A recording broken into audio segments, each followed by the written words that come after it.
Hello everyone, good morning. स्वागत है अपने चैनल हाई मोटिवेटर में। तो जैसा कि आपने थंबनेल देख लिया होगा, आज की वीडियो में बात करने वाले हैं यूपी डबल एस सी मुख्य सेवका भर्ती के बारे में। तो इस वीडियो में बात करने वाले ओएमआर को लेकर और फाइनल आंसर की रिजल्ट को लेकर हम बात करेंगे, और आपके जो डॉक्यूमेंट वगैरह को लेकर चीज़ें हैं उन्हें भी हम क्लियर करने वाले हैं। तो और ज्वाइनिंग वगैरह कब तक हो सकती है, सभी पर हम चर्चा करेंगे। तो वीडियो को पूरा देखना, और जिस किसी ने अभी तक चैनल को सब्सक्राइब नहीं किया तो प्लीज़ आप लोग चैनल को जरूर सब्सक्राइब करना। तो सबसे पहले हम बात करने वाले हैं ओएमआर को लेकर। जिस प्रकार से बच्चे लगातार कमेंट करते हैं ओएमआर में, क्योंकि यहाँ पर तो बहुत सारे बच्चों की ये भी गलतियाँ हो गई, जिस दिन आपकी एग्जाम डेट थी तो वो एग्जाम डेट न भर के कोई और दूसरी डेट भर दी है। तो इस प्रकार की कहीं ना कहीं मिस्टेक देखने को मिली है। और बहुत सारे बच्चे ये भी लगातार कमेंट करते हैं कि किसी का मतलब क्या है, जैसे डबल ओवर भर गया है कि एक प्रश्न पर, मतलब जैसे कि एक प्रश्न पर उन्होंने किया है कि दो गोले भर दिए हैं। ठीक है, दो गोले भर दिए हैं, तो इसमें कोई प्रॉब्लम नहीं है। ठीक है, इसमें कोई प्रॉब्लम नहीं है। हालांकि आपका ये प्रश्न को, अब अगर आपका प्रश्न सही भी होगा फिर भी इसे काउंट नहीं किया जाएगा। अब इसमें माइनस मार्किंग हो जाएगी, यानी कि 0.25 की, तो 1/4 की नेगेटिव मार्किंग कट जाएगी। मगर आपको ऐसा कुछ भी नहीं है कि आपका रिजल्ट जो रुक जाएगा या ओएमआर रिजेक्ट कर दी जाएगी, क्योंकि यहाँ पर क्या है, आपने डबल बबल भर दिया है। तो इसमें आपका कोई भी पता नहीं चल रहा कि आपका सही आंसर क्या है। ठीक है, तो ये चीज़ हो गई। और जैसे कि जिनके मतलब सेंटर कोड भरने में दिक्कत हो गई है, और बहुत सारी चीज़ें जैसे कि, ठीक है, और जैसे कि अब यहाँ पर बहुत सारे बच्चे कमेंट करते हैं कि सर हमारा जो यानी कि रोल नंबर है वो गलत भर गया है। तो इस प्रकार की कमेंट देखने को मिलती है। तो देखो आपको बता दूं, ओएमआर में अगर छोटी मोटी मिस्टेक होती है, ठीक है, छोटी मोटी मिस्टेक इन द सेंस क्या है, जैसे कि बबल और कॉलम होते हैं। ठीक है, बबल और कॉलम। ठीक है, तो अगर जैसे कि आपने किया है कि बबल में सही भर दिया, ठीक है, बबल में सही भर दिया, बेशक कॉलम में गलत हो गया है आपका, तो यहाँ पर कोई दिक्कत नहीं होने वाली है। अगर आपने क्या दोनों में ही गलत भर दिया है, इसमें कुछ ही पता नहीं चल रहा है, जैसे कि आपका पता ही नहीं चल रहा कि ओएमआर है किसकी, तो फिर दिक्कत हो सकती है। मगर उसमें चीज़ें क्लियर हो रही हैं थोड़ी बहुत। ठीक है, और इतनी तो खैर नहीं कह सकते कि आपने पूरी ओएमआर मिस्टेक भर दी हो, मतलब गलत भर दी हो, और फिर आप जब पेपर देने गए हो तो फिर गलत ओएमआर भरने गए, तो ऐसा कुछ भी नहीं। ऐसा हालांकि इस प्रकार की कमेंट भी बहुत कम देखने को मिली है। वो सही हुआ है किसी का कि बबल में सही भर गया है तो कॉलम में गलत हो गया, तो इस प्रकार की चीज़ें देखने को मिली हैं बच्चों जो कमेंट करते हैं। तो इससे कोई भी दिक्कत नहीं होने वाली है। अब आप लोग कमेंट करना कि आप लोगों से किस प्रकार की मिस्टेक हुई है, तो उसका भी मैं जवाब दूंगा। जो चीज़ें अभी मुझे कमेंट देखने को मिली उन पर मैंने आपको ये चीज़ें क्लियर कर दी, तो इससे कोई प्रॉब्लम नहीं होने वाली है। ठीक है, ओएमआर में। और देखो आपको बता दूं, छोटी मोटी मिस्टेक खरोच वगैरह दी है, तो इससे भी कोई भी दिक्कत नहीं होगी। ठीक है, अगर अलग कोई आपकी जो मिस्टेक हुई हो तो आप कमेंट जरूर करना। अब देखो हम बात करने वाले हैं, ठीक है, अब हम बात करने वाले सभी पर हम बात करेंगे। तो सबसे पहले हम जैसे कि कट ऑफ को ही लेकर हम बात कर लें। ठीक है, और भी बहुत सारी चीज़ें बात करेंगे, सबसे पहले हम कट ऑफ को ही लेकर बात कर रहे हैं। देखो जो अभ्यर्थी कहते हैं कि सर कट ऑफ इतनी नहीं जाएगी, इतनी जाएगी, और बड़े बड़े चैनल वाले इतनी बता रहे हैं, 60 बता रहे हैं, और कुछ तो अभ्यर्थी इतने कॉन्फिडेंट है वो कमेंट में लिख देते हैं कि 60 प्लस ओबीसी जाएगी, इस प्रकार की कमेंट देखने को मिलेगी।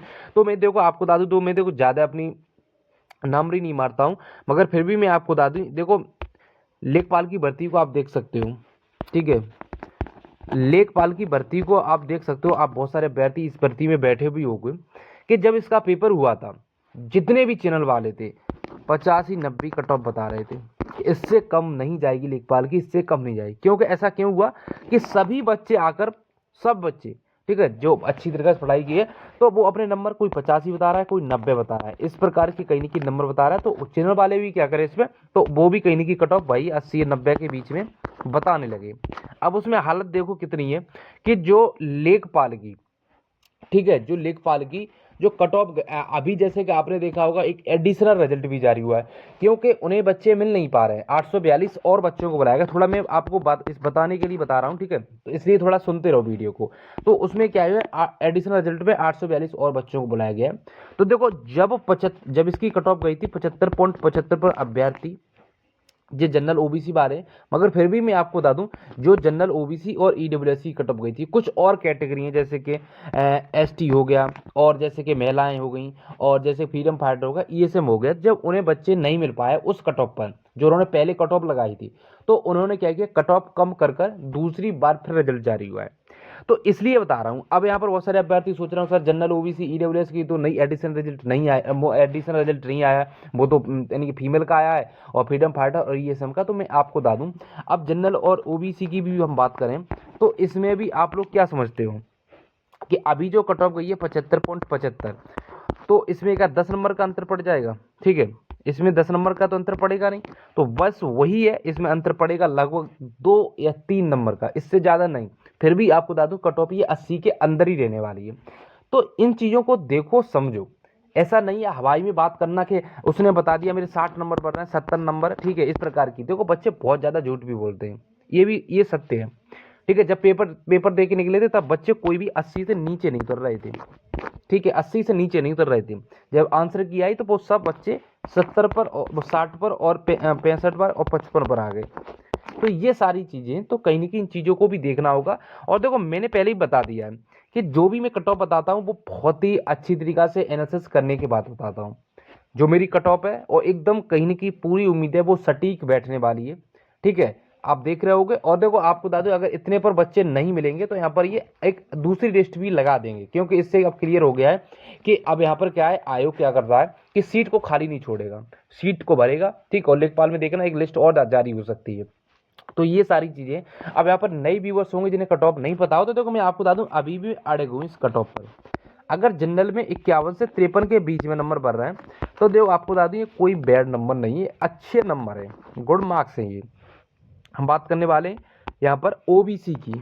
तो देखो ओबीसी में 50 से 52 के बीच में नंबर बढ़ रहा है तो आपका एक अच्छा स्कोर है और आने वाले आप समय में देखना, ठीक है। ईडब्ल्यूएस की बात करें तो ईडब्ल्यूएस की मैक्सिमम कट ऑफ में 48 बता रहा हूँ, मगर आप 40 के ऊपर भी हो तो आप उम्मीद रखो ईडब्ल्यूएस में, अगर बैड ईडब्ल्यूएस है आपके पास। ये जो कट ऑफ है। अब हम बात करने वाले एससी की, एसटी की। तो देखो एससी की में 45 करीब, एसटी की हम बता दें 40 के करीब, ठीक है। इतना स्कोर है तो आप उम्मीद रखिए आपका आसानी से सिलेक्शन हो जाएगा और आपके ये अच्छे नंबर हैं। अब यहाँ पर बहुत सारे बच्चे ज्ञान देने लगेंगे, ठीक है, इतनी कट ऑफ जाएगी, इतनी चली जाएगी, ठीक है। तो ये सारी चीज़ें, तो ऐसा नहीं है, पेपर कोई सामान पेपर नहीं था अभी तक। एक्सपर्ट की टीम जो मतलब आपकी रिवाइज आंसर की बना रही है अभी तक अच्छी तरीक़ा से, उसकी मतलब कॉपी सौंपी नहीं है जो आयोग उसे जारी कर दे। तो इतना पेपर आसान नहीं था, ठीक है। तो इसलिए एक एक प्रश्न को अच्छी खासी तरीक़ा से देखा जा रहा है। और यहाँ पर हम बात करने वाले पीएच हो गया।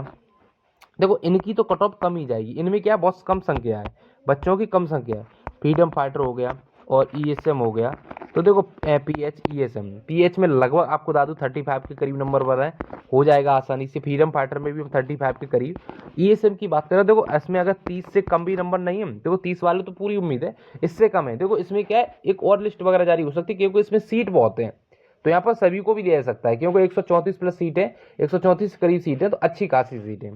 प्लेयर की बात करें तो यहाँ पर भी अच्छी खासी सीट है, तो यहाँ पर भी सभी को लिया जा सकता है, ठीक है। तो ये सारी चीज़ें तो मैंने कट ऑफ को लेकर चीज़ें क्लियर कर दी। अब हम बात करने वाले देखो फाइनल आंसर की को लेकर और इसके रिजल्ट को लेकर। देखो जो भी मेरे चीज़ें द्वारा बताई जाती हैं वो एकदम सटीक होती हैं और मैंने पहले भी बताया अब भी बता रहा हूँ। और देखो मैं आपको बता दूं जो फाइनल आंसर की अभी तक बनकर तैयार नहीं है, अगर बनकर तैयार हो जाती है तो अभी तक इसके आयोग से जल्द ही साइट पर दे देता। और भाई मैंने बताया है कि देखो रिवाइड आंसर की में आयोग यहाँ पर कोई भी गलती करना नहीं चाह रहा है, हालांकि थोड़ा समय ले रहा है। यही रिवाइज आंसर की दीपावली से पहले जारी होनी थी, मगर यहाँ पर क्या है अभी भी। और देखो जो इसकी जो स्कैनिंग का कार्य ओएमआर स्कैनिंग तो पहले ही पूर्ण हो चुकी है, तो मैंने पहले बता दिया है। अभी तक रिवाइज आंसर की इसकी प्रोसेस में है, एक्सपर्ट की टीम ने अभी तक इसे जमा नहीं किया है और आंसर की इसी की वजह से कहीं ना कहीं डिले हो रही है। और देखो एक्सपर्ट की जैसे ही जमा कर देगी तो ये तुरंत साइट पर देखने को मिल जाएगी। और जो मुझे मालूम पड़ा है कि अब जो आपकी रिवाइज आंसर की है वो इस महीने देखने को नहीं मिल पाएगी, ठीक है। रिवाइज आंसर की इस महीने देखने को नहीं मिल पाएगी क्योंकि इसमें आयोग कोई भी गलती करना नहीं चाहता। जिस प्रकार से लेखपाल की भर्ती इतने समय से फंसी चली आ रही है और बाद में चला के बच्चों को ही घाटा हुआ, ठीक है। कुछ बच्चों को पता होगा उसमें ए और डी का मामला था, तो इसमें डी वालों को इसमें 1.25 नंबर मिल गए, ए वालों का घाटा हो गया। तो इस प्रकार की चीजें, तो यहाँ पर भी कोई मुख्य सेवका की भर्ती में गलती नहीं करना चाहता जिससे कि बच्चों को आगे जाकर दुख दर्द हो, ठीक है, भर्ती कोर्ट में जाए। तो इसलिए अच्छी खासी तरीका से ये रिवाइज आंसर की कहीं ना कहीं कोई भी गलती नहीं हो पाए, ठीक है। और जो इस वजह से अभी इसमें थोड़ा डिले हो रहा है, ठीक है। मगर इतना क्लियर कह सकता हूँ कि जो भी चीज़ें हैं ये आयोग यहाँ पर अब साथ साथ करने वाला है, क्योंकि ओएमआर स्कैन कोई कार्य पूर्ण हो चुका है। आपकी रिवाइज आंसर के बाद आपका रिजल्ट जारी होगा, ठीक है, ऐसा है नहीं। तो रिवाइज आप जो रिजल्ट होगा आपका दिसंबर में जारी किया जाएगा और 3rd या 4th वीक में मैं आपको बता दे रहा हूँ, 3rd या 4th वीक में हर हाल में रिजल्ट आपका दिसंबर में आ जाएगा। ये जनवरी में नहीं जाने वाला जहाँ तक संभावना है। जो चीज़ें 3rd या 4th वीक में हर हाल में ये रिजल्ट दे देंगे। और आपकी जो भर्ती है वो पूरी उम्मीद है, आयोग यहाँ पर तेजी दिखा रहा है कि चुनाव से पहले ये कंप्लीट कर ले। अब यहाँ पर बहुत सारे बच्चे कहेंगे 2024 में होगी, लास्ट तक होगी, तो देखो वो चीज़ें अलग है, मगर जो चीज़ें अभी चल रही हैं, मगर मैं आपको बता दूँ ये चुनाव से पहले हर कंप्लीट भर्ती करेंगे। अब देखो हम बात करने वाले हैं डॉक्यूमेंट को लेकर। जो बच्चे डॉक्यूमेंट को लेकर परेशान है कि हमारा डॉक्यूमेंट वगैरह को लेकर, तो देखो जाति वगैरह हो गया, और जिनके जैसे कि लगातार कमेंट आते रहते हैं कि सर हमारा 4 साल पुराना है, 5 साल पुराना है, इस प्रकार की कमेंट करते हैं। तो देखो मैं आपको बता दूं, अगर आपका जाति ज़्यादा पुराना है तो आप नया बनवा लीजिए, 3 साल से ज़्यादा है, ठीक है। 3 साल से अगर ज़्यादा हो गया, अगर 3 साल से अंदर है तो कोई दिक्कत नहीं होने वाली, आप इसी को ले जाना। अगर 3 साल से ज़्यादा हो गया है तो प्लीज़ आप लोग नया बनवा लेना, ठीक है, नया बनवा लेना।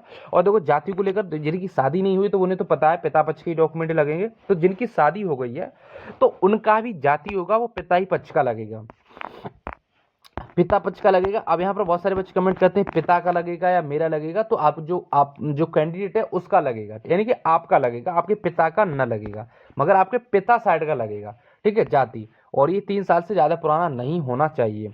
ईडब्ल्यूएस की बात करें तो अब ये पति पक्ष का भी लगा देना, मूल निवास भी पति पक्ष का।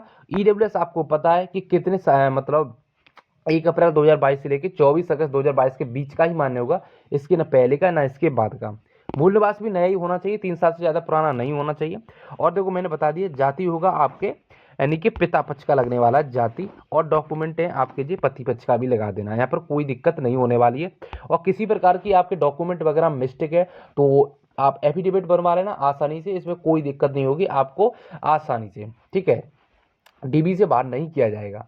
तो यहाँ पर मैंने डॉक्यूमेंट वगैरह को लेकर चीज क्लियर कर दी, सीप स्कोर को मैंने बता दिया, अभी में उम्मीद है उस पर आसानी से हो जाएगा, ठीक है। जॉइनिंग आपको बता दूं चुनाव से पहले पूरी उम्मीद लग रही है कि आपकी ये जॉइनिंग करा देंगे। डीबी स्टार्ट अब ये जनवरी में हो पाएगी, डीबी स्टार्ट बात करने तो ये जनवरी में ही हो पाएगी, ठीक है, जनवरी में ही हो पाएगी। तो ये सारी चीज़ें देखो, और एलिजिबिलिटी को लेकर चीज़ें मैं क्लियर कर चुका हूँ। किसी भी एक वर्ष आपने समाजशास्त्र, समाज कार्य या गृह विज्ञान, पोषण व बाल विकास पढ़ाओ, कोई दिक्कत नहीं होने वाली एलिजिबिलिटी को लेकर, ठीक है। तो वीडियो को हम रखते हैं। अब यहाँ पर कोई भी अभी भी अगर कोई डाउट रह गया हो, देखो मैं सभी चीज़ आपकी क्लियर करने का प्रयास करता हूँ, फिर भी कहीं ना कहीं आप लोग सपोर्ट नहीं दिखाते हो, तो वीडियो को थोड़ा शेयर भी कर देना और चैनल को जरूर सब्सक्राइब कर लेना। धन्यवाद।